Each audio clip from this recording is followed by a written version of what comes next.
ഇന്ന് നമുക്ക് പച്ചച്ചെമ്മീനും മാങ്ങയും കറി വയ്ക്കാം. ചെമ്മീൻ വൃത്തിയായി കഴുകി വാരി അതിലേക്ക് ഇഞ്ചി, വെളുത്തുള്ളി, മഞ്ഞൾപ്പൊടി, മുളക് പൊടി, ആവശ്യത്തിന് വെള്ളം ഒഴിച്ച് വേവിക്കാൻ വയ്ക്കാം.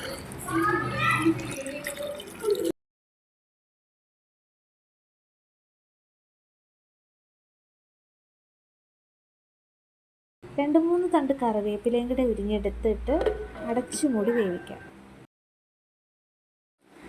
ചെമ്മീൻ കുട്ടന്മാരെല്ലാം ചുരുണ്ടു തുടങ്ങി, ചെമ്മീൻ വെന്തു തുടങ്ങി. ഇനി ഇതിലേക്ക് മാങ്ങ വേണം. മാങ്ങ പൊട്ടിക്കാൻ വേണ്ടി വാർക്കപ്പുറത്ത് കയറിയപ്പോൾ അവിടെ ഫോട്ടോഷൂട്ട് നടത്തിക്കൊണ്ടിരുന്ന കുഞ്ഞിപ്പെണ്ണ് ഓടി വന്നു. ഞാനും പൊട്ടിച്ചു തരാം മാമി എന്നുള്ള ഭാവത്തിൽ ഓടി വന്നു. അതിൻ്റെ കണ്ണിൽ ചില നിറക്കണ്ടല്ലോ എന്ന് ഓർത്തുകൊണ്ട് കുഞ്ഞിപ്പെണ്ണീനെ മാറ്റി ഞാൻ തന്നെ ഒരെണ്ണം പൊട്ടിച്ചെടുത്തു. നല്ല പുളിയുള്ള മാങ്ങ ചെത്തിപ്പൂളി ചെറുതായി എരിഞ്ഞ് കറിയിലേക്ക് തുരുതുരാ പെറുക്കിയിട്ട് അടച്ചു മൂടി വയ്ക്കാം.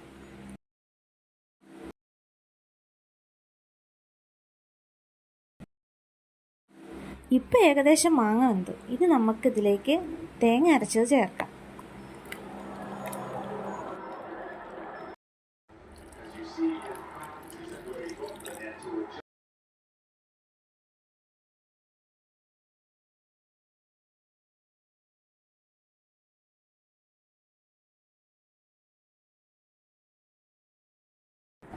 കറി വെന്ത മണം മൂക്കിലെത്തി. ഒരാൾ കറിയുടെ ടേസ്റ്റ് നോക്കാൻ എത്തിയിട്ടുണ്ട്. കറി ഇഷ്ടപ്പെട്ടു എന്ന് തോന്നണ്. ആൾക്ക് എക്സ്പ്രഷൻസ് മാത്രമേ ഉള്ളൂ, ഡയലോഗൊന്നും വന്നില്ല എന്ന് തോന്നുന്നു.